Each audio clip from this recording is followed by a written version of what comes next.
Perhaps Luke had fallen under some sort of spell. How could he put so much trust in a gypsy?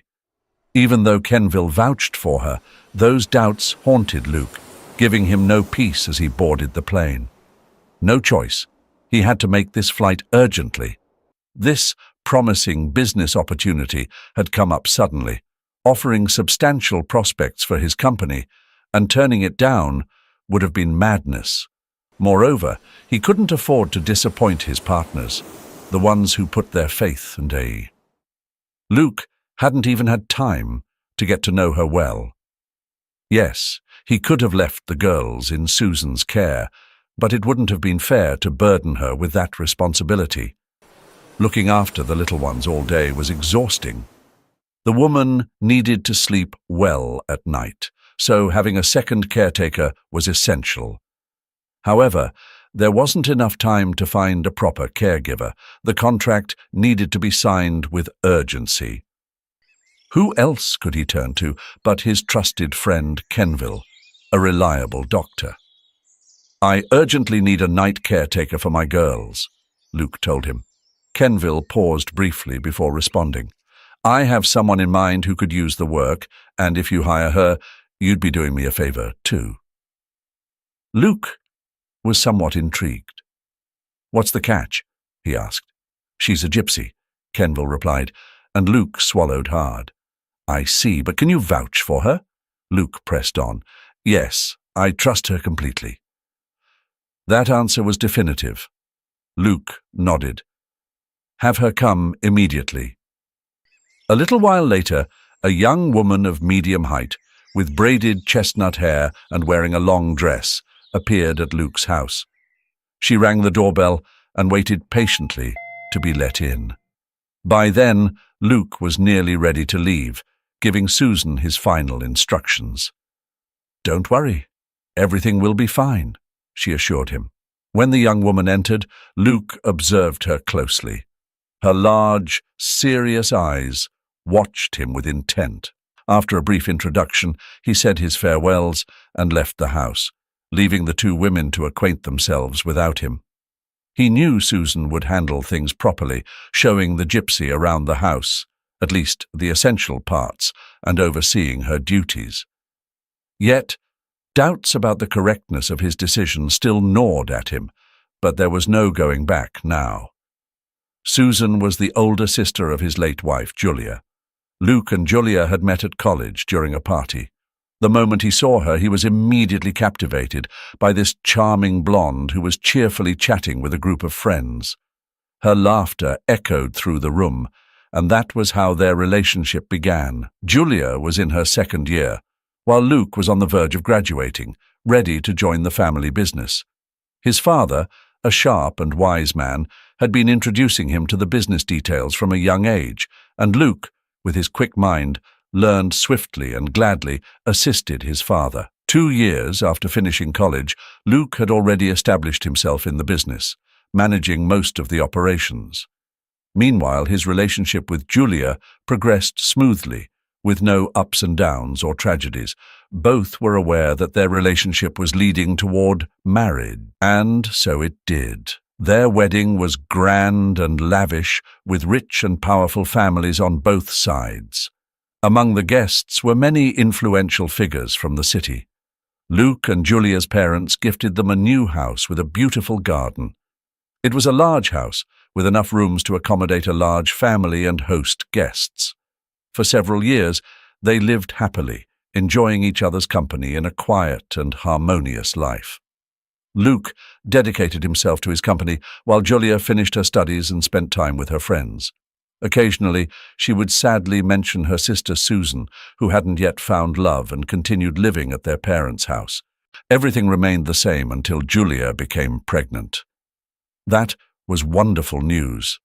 Luke cared for her like a precious treasure, not letting her lift a finger around the house and fulfilling her every desire, though, to be fair, Julia didn't have many. She wasn't the type of woman who had unusual cravings during her pregnancy. When the time came, the couple welcomed 2 beautiful twin girls, both blonde like their mother. Luke hired a nanny to help with the girls, ensuring that his wife wouldn't exhaust herself, taking care of them all the time. But when the twins turned 3 months old, Susan, who often visited to lend a hand with the little ones, began staying longer. One day, Julia suggested, "What if we give her a room in the house? This way, she can be close to the girls all the time, and we might not even need the nanny anymore." Luke found no reason to object. Susan wouldn't be a burden. She was quiet and reserved, and besides, Julia understood her. She wanted her sister to have a chance to leave the family nest and experience a different life. Susan never intruded. She spent her time caring for the girls, playing with them, and dedicating herself entirely to their needs. As Julia had predicted, the nanny was no longer necessary, as Susan had taken over the role completely. They all settled into this routine. In the evenings, when Luke returned home, Susan would give them time alone and retreat to her room, where she would read or attend to her own matters. Julia couldn't stop thinking about how to help her sister start a family of her own, constantly urging Luke to introduce her to some of his single friends. But these meetings never went beyond formal dinners. The men would leave without making any real connection, and Susan would quietly retreat to the girls' room, where she would either play with them or watch them sleep, if it was already late. Life continued this way until the twins turned 3. After the girls were born, Julia developed a newfound passion for driving, something she had never shown an interest in before.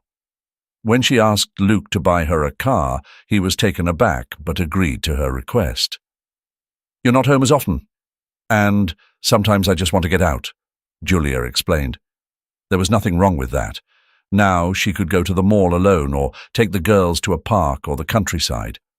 Often Susan would accompany them, but at times Julia would go by herself. She claimed she enjoyed speeding down the highway, feeling the freedom like she was a bird. Luke was uneasy with his wife's thrill for speed, always reminding her to be careful and to use her head. But his warnings fell on deaf ears. She would laugh it off, reassuring him with a playful wink, as if the idea of danger was an afterthought. Then, one ordinary afternoon, the unthinkable happened. Julia's car lost control and veered off the road. The news reached Luke while he was at work, and it was as if the world had stopped turning. In that instant, everything he knew shattered, leaving him standing in the wreckage of a life that no longer made sense. The words didn't seem real. They were heavy and foreign, clinging to the air like a dense fog. Julia is gone. At first he couldn't accept it. For days he moved like a man in a daze, refusing to let reality sink in. His mind clung to a desperate hope that he would wake up and find it all to be a terrible nightmare. He could almost hear her laugh, picture her sitting at the kitchen table with the girls, feel her hand in his. But each morning when he woke, the emptiness beside him in bed told him the harsh truth again and again. He found himself losing track of time, wandering through the house aimlessly, clutching at memories. Simple things, a sweater of Julia's, a framed photo, would send him spiraling, drowning in the raw pain of loss. Luke's once steady hands now trembled, and his voice, usually so confident, often broke mid-sentence when someone mentioned Julia's name. Friends and colleagues reached out, offering their condolences, but Luke couldn't bring himself to respond. Every word felt hollow, every gesture of sympathy, a reminder of the reality he was trying so hard to reject. In those early days, it was Susan who held the family together. She too was grieving the loss of her sister, yet she managed to be both mother and father to the girls, filling the enormous void Julia had left behind. Susan was enduring the same pain, yet she hadn't let it paralyze her. One evening, as the girls played quietly in the living room, Luke stood by the doorway, watching. It hit him then, He still had 2 daughters who depended on him. They were laughing softly, their voices tinged with the innocence of children unaware of the full weight of loss. But there was also a fragility to their laughter, a kind of sadness beneath their smiles. In that moment, Luke felt a deep sense of gratitude towards Susan. She, taking care of the twins with unwavering dedication, but it was mixed with a profound shame. How could he have abandoned his daughters in his grief when they needed him most? They needed him to be strong, to step back into his role as their father. The realization didn't erase the pain, but it gave him a reason to keep going. With Susan's support, Luke began to find his way back. Slowly, he started to participate more in the girls' daily routines, helping with bedtime, reading stories, and eventually making breakfast on weekends. The process was gradual, with many setbacks. There were days when the weight of grief would crush him again, and he would retreat, struggling to breathe under the pressure of his memories. But each time he forced himself to return, if not for his own sake, then for his daughters. Therapy helped Luke face the storm of emotions he had tried to bury. It was through these sessions that he slowly came to terms with the anger, guilt, and deep sadness he carried. Time, along with Susan's unwavering dedication and the laughter of his daughters, eventually began to soften the sharp edges of his grief. The pain never fully disappeared, but it transformed into something quieter, less overwhelming. Luke found solace in the realization that even though Julia was gone, she had left behind 2 bright, beautiful reminders of their love. He still missed her deeply, and some days the loss felt as raw as it had in those early weeks. But he was learning to carry it differently.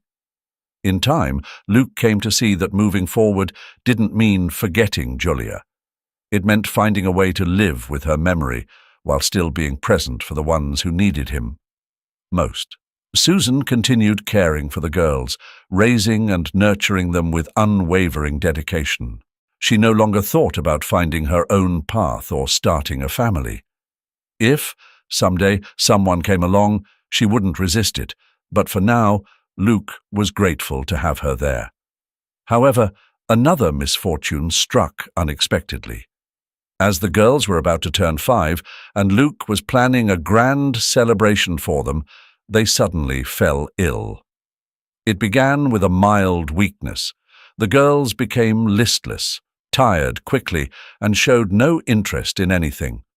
Strangely, both of them exhibited symptoms simultaneously.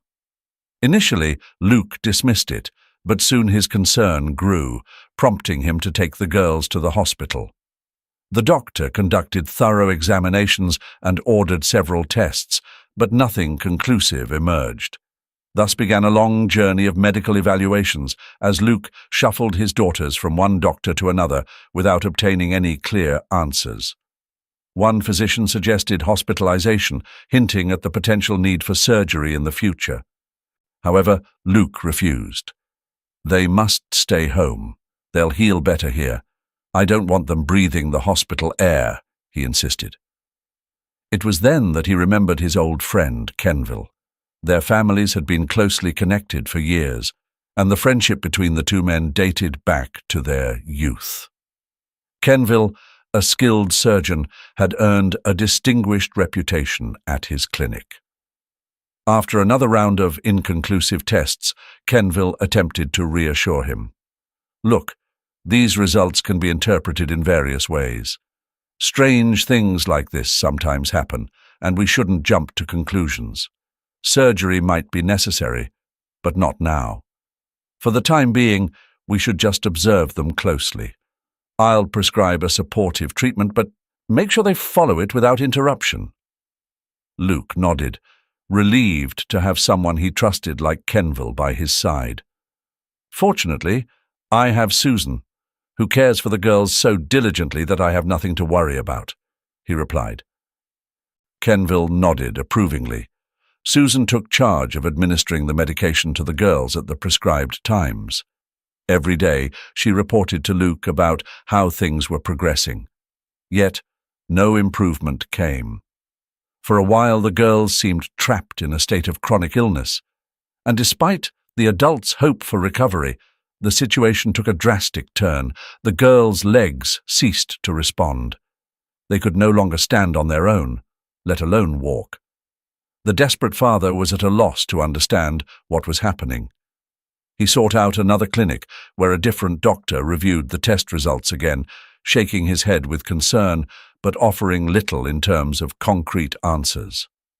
The diagnosis remained unclear, and the proposed treatment seemed endless. Unsure of what else to do, Luke turned once more to Kenville. "What should I do?" he asked, his voice filled with despair. "Keep giving them the medication I prescribed," Kenville responded firmly. He was convinced that it would eventually take effect, but Luke was still worried. "But they've only gotten worse," he insisted. "Even if that's the case," Kenville insisted, holding his ground, "the medicine will work. Trust me." And so they pressed on with the treatment. By then, the girls could barely move in their beds. Even sitting up caused them great pain. Susan stayed by their side day and night, seated in a chair between the two beds, talking to them, reading stories, singing softly, or simply offering words of encouragement. Luke felt grateful for Susan's devotion, yet he couldn't shake the sense of unease that plagued him. One afternoon, arriving home earlier than usual, Luke passed by the girls' room and overheard Susan talking to them. She was finishing a story. "And then, you'll all be together again, and your mum, like a family," she said with a gentle, soothing tone. Luke stopped in his tracks. "Is she hinting that I haven't spent enough time with my daughters?"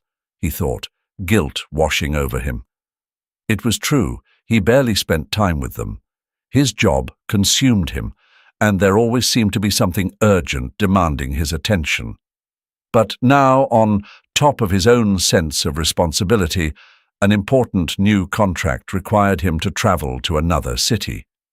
He was torn, uncertain whether to cancel the trip to be with his daughters, but his commitment to his business partners pushed him forward. "I need a trustworthy nanny to care for the girls while I'm away. I think Susan is exhausted," he had told Kenville over the phone. Kenville suggested a woman, the same gypsy girl he had met years ago, back when she was just a child. With little time to hesitate, Luke agreed. That was how Shani, the gypsy woman, came into his home. From the very beginning, Shani proved herself to be unlike anyone else in her community. She had grown up rejecting the traditional norms of her people, seeking to forge her own path in the world. Her journey began when, as just a young girl, she ended up at the home of a kind-hearted family. In her childhood, Shani had been with her mother, begging in the streets. But one day, captivated by the beauty of the upscale neighborhood they wandered into, the girl had wandered off, losing herself in the city's elegant streets. When a sudden storm struck, a kind woman found her and took her into her grand house. There, she met Kenville, the woman's son, who escorted her back after the storm subsided. The experience left a lasting mark on them both. Years later, Shani and Kenville crossed paths once more, now as young adults. Her parents were trying to force her into marriage with a man from their community, a man she feared. In desperation, Shani fled her home in the dead of night and sought out the house where she had been sheltered years before. She had nowhere else to turn. Kenville recognized her at once, remembering the impression she had left on him as a child, and welcomed her back into his home. Over time, Shani began working for the family, handling household tasks. She proved to be so hard-working and trustworthy that Kenville started recommending her as a caretaker to other families, earning a stellar reputation. Through the years, Shani became a respected caretaker, known for her dedication and professionalism. Now, 6 years after starting her independent life, Kenville had recommended Shani to Luke. Though initially hesitant, Luke discreetly installed a camera in his daughter's room to ensure everything was going smoothly in his absence. Soon, the sight of Shani quietly sitting by the girls' beds became a constant presence in his life. Every night, Luke connected to the camera feed from his hotel, watching as the caretaker tended to his daughters. There was nothing suspicious in her behavior, yet simply seeing her gave him an inexplicable sense of peace. One evening, as he watched the live feed, Shani turned and looked directly at the camera, as if she could see him through the screen. Luke started, wondering if she knew she was being watched, but there was no way she could know. Slowly, Shani moved out of the camera's view and sat in the chair between the two beds, remaining still for a long while. Luke continued to watch from his hotel room, unable to tear his eyes away from the screen. The image of Shani sitting there, calmly watching over his daughters, was almost hypnotic, leaving him with a strange but comforting feeling. He felt guilty for having installed the camera without mentioning it to Susan, but the fact that Shani was taking care of his daughters gave him some peace of mind, although he couldn't shake off a lingering sense of discomfort. That night, after watching them for a little while longer, he closed his laptop and drifted into a deep sleep, with the image of Shani's dark eyes looking at him in an inexplicably tender way. The following days were chaotic for Luke. Between meetings and negotiations, he barely had time to think about anything other than his work. However, each night he made sure to log into the camera to check on his daughters.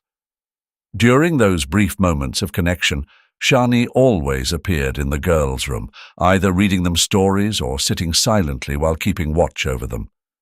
The girls seemed to be doing better, but Luke couldn't tell if it was merely an illusion born from his desire to see them recovering. Meanwhile, at his house, Shani was taking care of the girls with utmost dedication. Despite the house's vastness and its inherent loneliness, she always kept herself busy, helping in the kitchen, offering assistance to the gardener, or simply ensuring that everything was in order. Yet something deeply troubled her.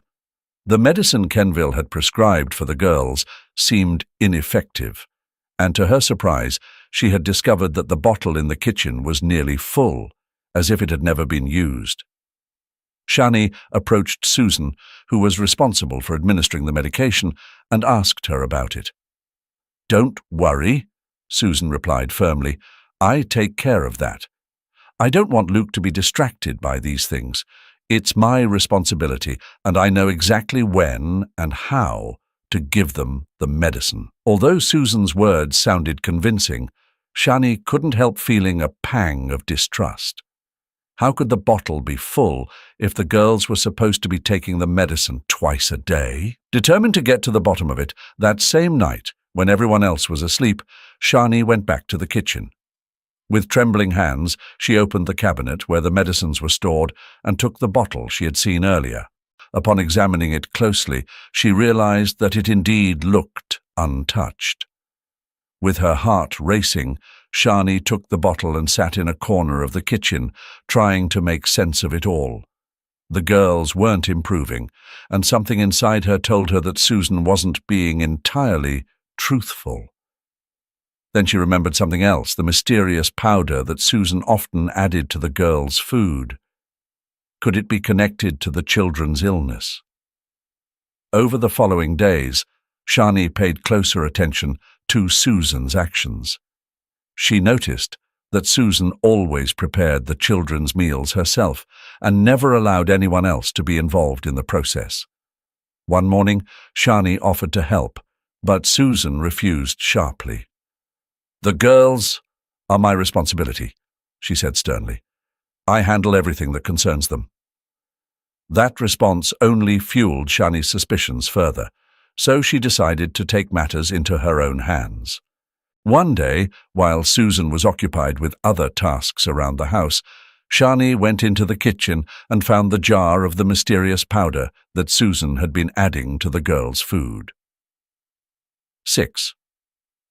Without hesitation, Shani took a small sample of the powder and carefully placed it in an envelope she carried in her purse. She also collected some tablets of the medication Kenville had prescribed to compare later.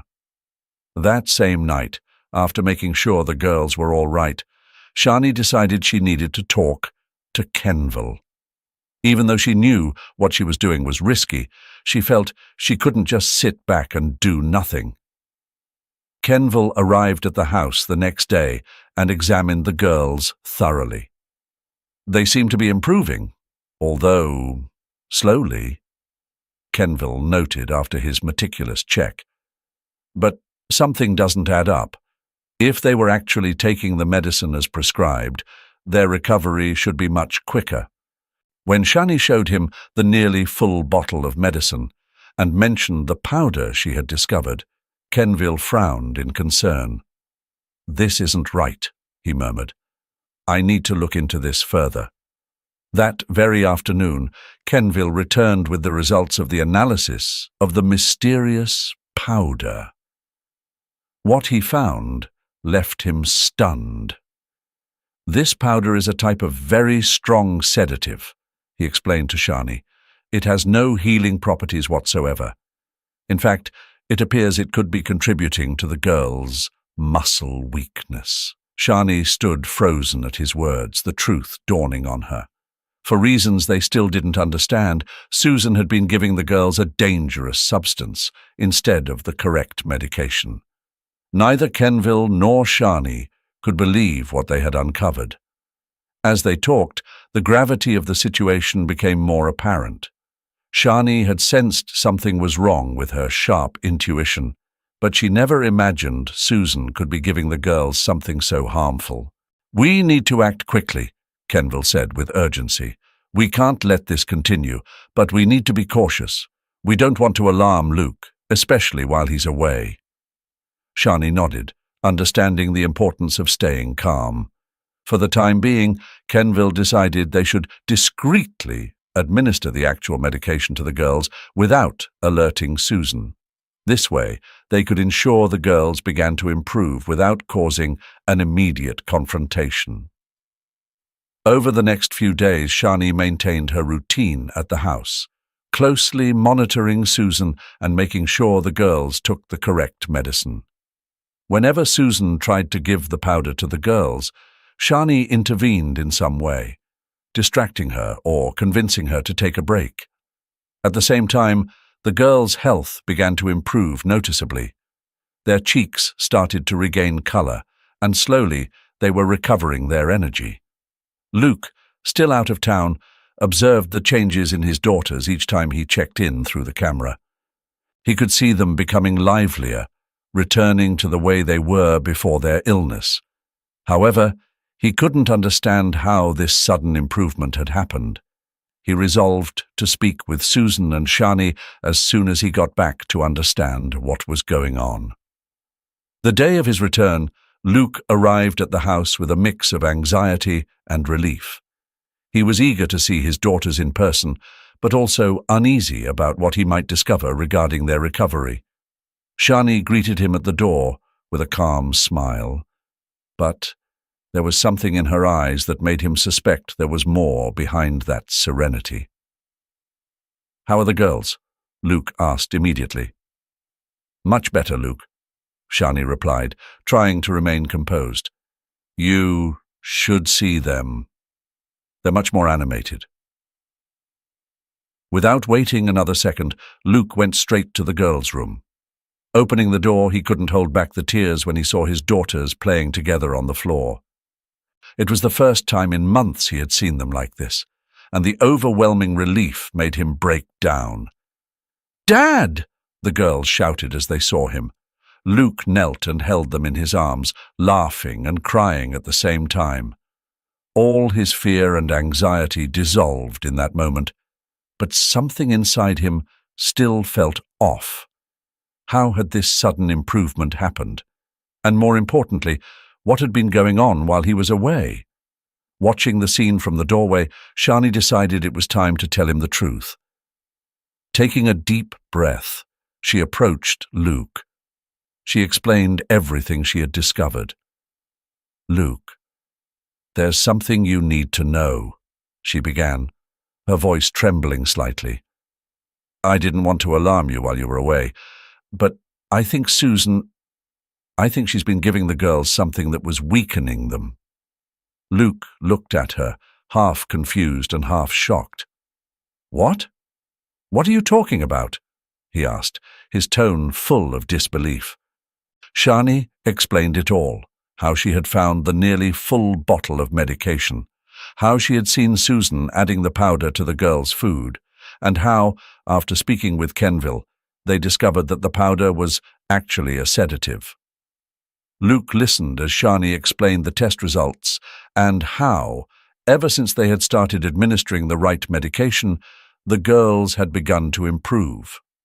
Upon hearing this, Luke was in complete shock. He couldn't believe what he was hearing.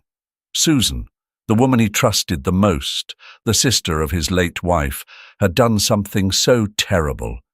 Yet, at the same time, it all made sense. Things hadn't been right for months, and now everything was starting to fall into place. "Where is Susan now?" Luke asked, his voice heavy with gravity. "Kenville took her to the clinic," Shani replied. "She has a problem, Luke. She's unwell. It seems that the stress and the death of your wife affected her more deeply than we could have imagined." Luke felt a whirlwind of emotions: anger, sadness, relief, and guilt. He knew he should have noticed earlier, but he had been so lost in his own grief that he had missed the signs. He understood that he needed to face the truth, no matter how painful it was. That afternoon, Luke visited Susan at the clinic. Kenville had already explained the situation to him, and the doctors told him that she was receiving treatment for her mental illness. When he saw her, Susan appeared calm, almost at peace, but there was something in her eyes that told him she was not the same person he once knew. She apologized, through her tears, saying she only wanted to take care of the girls as if they were her own. In her mind, she had believed she was doing the right thing. Luke didn't know what to say. He remained silent, nodding slowly, unable to truly be angry with her. He knew what she had done was wrong, but he also knew she hadn't acted out of malice. After a few moments of silence in the clinic, Luke took a deep breath, searching for the right words. He knew that what he was experiencing was not easy to process. Seeing Susan, his late wife's sister, in such a fragile state, asking for forgiveness, stirred conflicting feelings within him. "Susan," he finally said, "I don't know what to say to you. I understand that what you did wasn't out of ill intent, but still the damage was done." He paused, not wanting to delve deeper into the pain he felt. The girls, his sole reason to keep moving forward, had been at risk, and that was something he couldn't easily forgive, no matter how much he understood her mental state. She looked at him with glassy eyes, nodding faintly, as if she already knew she had lost everything. She could no longer care for the girls, and she understood that her life would change drastically after this episode. "I'm so sorry, Luke," she whispered, her voice breaking into a sob. "I only wanted to care for them, to protect them." Her voice trembled. "I thought I was doing the right thing, that Julia was asking me to, from the other side. I didn't realize I was hurting them." Luke closed his eyes for a moment, letting her words settle in his mind.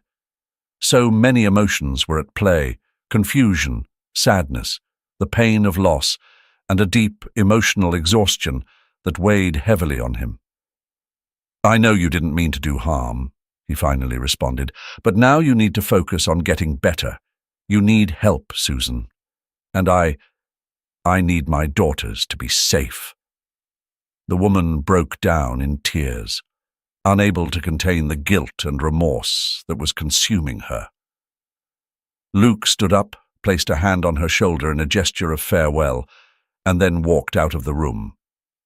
He knew there was nothing more he could do for her, at least not at that moment. In the days that followed, life at Luke's home began to return to normal, at least on the surface. The girls continued to recover quickly under Shani's care. There was no longer a trace of the weakness that had plagued them, and their youthful energy started to fill the house once more with laughter and joy. But despite the outward improvements, deep in his heart, Luke was still grappling with the devastation of all that had transpired. Luke couldn't help but feel guilty for trusting Susan so much, without noticing sooner that something was wrong. He knew he should have been more attentive, more aware of what was happening in his own home. But he also understood that his own grief over losing Julia had blinded him. Meanwhile, Shani had become an essential figure in his life, and something else had begun to take root in his heart, something that took him by surprise each time he saw her. One afternoon, as the girls played in the garden under the warm sun, Luke, his voice gentle yet firm, said, "I don't know how to thank you for everything you've done for me and my daughters. If it weren't for you, I don't know what would have happened." She looked at him with a warm but shy smile. She knew she had only done what was right, but Luke's words still moved her deeply. "You don't have to thank me, Luke. I just did what I thought was right. And besides, I care a lot about the girls. And you," she added, in a barely audible tone, as if she didn't want him to hear, yet hoping he would. Luke remained silent for a moment, studying her face, the sweetness in her eyes, and the calmness her presence radiated.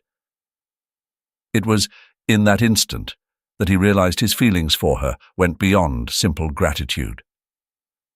"Shani," he said quietly, stepping a little closer, "I don't know how to say this, but ever since you came into our lives, things have changed for the better. Not just because of the care you give the girls, but because you've been a light in this house, in our lives." Shani looked at him, surprised, unsure of what to say. She felt the same way, but she had never dared to really think about it, let alone say it. I just wanted to help," she murmured, lowering her gaze, nervous. "I know," Luke replied, "but I think you've done much more than that." His voice was soft, almost a whisper, but filled with sincerity. And so, in that moment of shared vulnerability, their hands met. No more words were needed. What they felt was clear, even though neither of them knew yet what to do with those feelings. Their relationship began to grow naturally. They spent more time together, sharing both the responsibilities of taking care of the girls, who were happy to see their father more relaxed and joyful. They also grew more and more attached to Shani, seeing her as a maternal figure. As the months went by, life in Luke's house began to stabilize once again. Luke couldn't help but feel guilty for trusting Susan so much without noticing sooner that something was wrong. He knew he should have been more attentive, more aware of what was happening in his own home. But he also understood that his own grief over losing Julia had blinded him. Meanwhile, Shani had become an essential figure in his life, and something else had begun to take root in his heart, something that took him by surprise each time he saw her.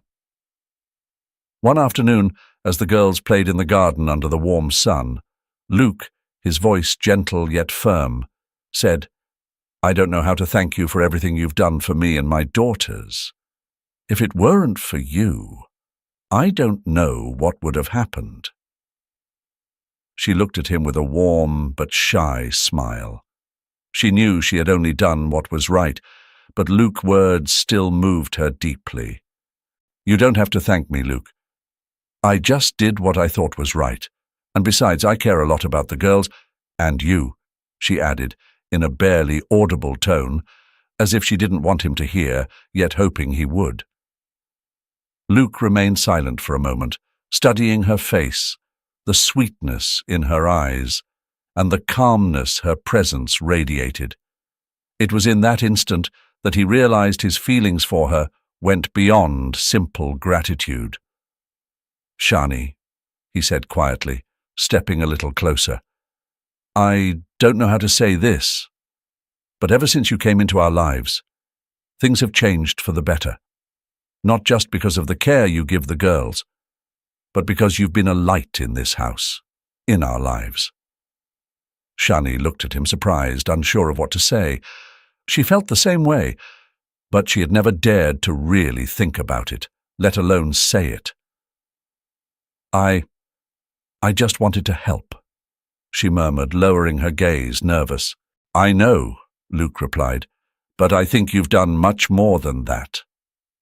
His voice was soft, almost a whisper, but filled with sincerity. And so, in that moment of shared vulnerability, their hands met. No more words were needed. What they felt was clear, even though neither of them knew yet what to do with those feelings. Their relationship began to grow naturally. They spent more time together, sharing both the responsibilities of taking care of the girls, who were happy to see their father more relaxed and joyful. They also grew more and more attached to Shani, seeing her as a maternal figure. Slowly, the love that Luke thought he would never find again after Julia's death began to bloom once more in his life. And although the shadow of what had happened with Susan still lingered, each passing day seemed to bring more hope and light to their home.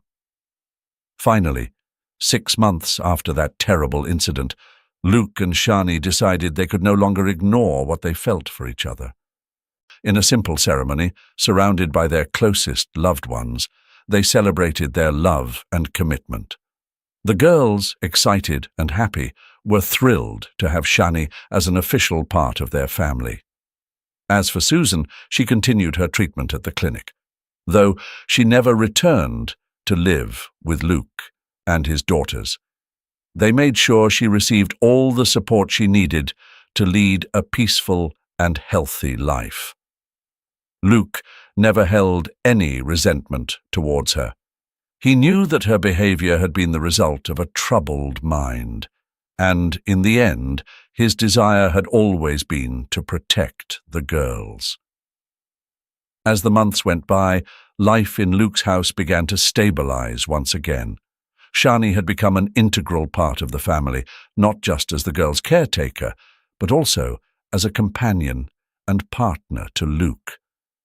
The love that blossomed between them was gentle, built on understanding and respect.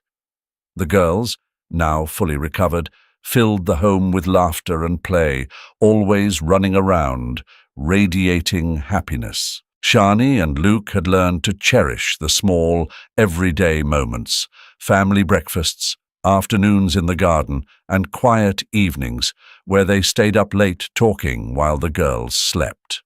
One day, as they walked through the nearby park, the girls ran ahead, chasing butterflies under the blue sky. Shani watched them with a smile, but Luke was watching her. After all they had been through, seeing his family happy and together was a gift he did not take for granted. Suddenly, Shani said, "I've been thinking about how lucky I am to have found you. You've been much more than a caretaker for my daughters. You've been our salvation." She looked at him, surprised and slightly blushing. Though they were already married and shared their lives, every time Luke spoke to her with such tenderness, her heart raced. Luke responded, "You and the girls have been my family since I came here. I don't think I've done anything out of the ordinary." He whispered softly, "I just love you." "And we love you," Luke replied, taking her hand and squeezing it gently. As they walked, the wind brushed against their faces, and the sound of the girls' laughter filled the air. It was a perfect moment, the kind of happiness Luke thought he would never experience again after losing Julia.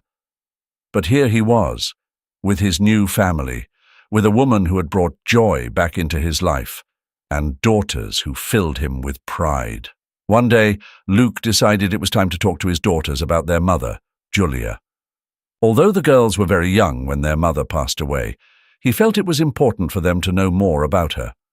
Shani agreed, supporting Luke's decision to be open and honest with them. One afternoon, while the girls played in the garden, Luke called them over and sat them on the porch while Shani prepared lemonade. "I want to tell you something about your mom," he said softly, as the girls looked at him with curiosity. Though they knew their mother had died when they were little, they had never talked in detail about her. Luke brought out a box of old photographs and began showing them. "This was your mom, Julia. She was an incredible person, beautiful and strong. I loved her very much, and I know if she were here, she would be so proud of you," he said, as the girls stared at the photos with fascination. Shani stood by the doorway, watching with a mix of emotion and respect. She knew how important this was for Luke and how difficult it must have been for him to revisit these memories. But she also knew this was a necessary step for everyone to move forward, not to forget the past, but not to be trapped in it either. "Did Mum love us a lot too?" one of the girls asked innocently. "Of course, she did," Luke replied. "She loved you more than anything in this world. And even though she's no longer with us, she'll always be in our hearts." The girls felt a bit confused by the concept of death, but they sensed the love in their father's voice as he spoke. "But now we have Shani too," one of them said with a smile, "and she takes care of us a lot." Luke smiled back, looking at Shani, who approached with a lemonade. "Yes, now we have Shani too, and for that we are very grateful." Over time, the bond between Luke and Shani continued to deepen in love and mutual understanding. Together, they faced the challenges life presented, always with the certainty that they had each other. The girls grew up in an environment filled with warmth, shielded by the love of their father and Shani, who had become the mother they needed. Susan, meanwhile, continued her treatment at the clinic, and although the family's visits were less frequent, Luke made sure she lacked nothing. He knew that his sister-in-law was also a victim of circumstances and illness, and he never stopped wishing her the best in her recovery. One day, as the family gathered around the dining table, enjoying a simple yet delicious dinner, Luke looked at Shani and his daughters and realized how fortunate he was. Life had not always been easy, but somehow he had found a new beginning, a new chance to be happy. And so, as time passed, Luke and Shani built a life full of love and memories. The shadows of the past still lingered, but instead of holding them back, they only made them stronger and more grateful for the present and everything they had overcome together. Thank you for listening to this story until the end. Leave your thoughts in the comments, subscribe to the Quentami channel, and share this video with your friends and family. It motivates us to keep working on new stories every day. Don't miss the next incredible story coming to your screen. We are so grateful to have you with us. In the description below this video, you can open a catalogue of all our stories. See you soon.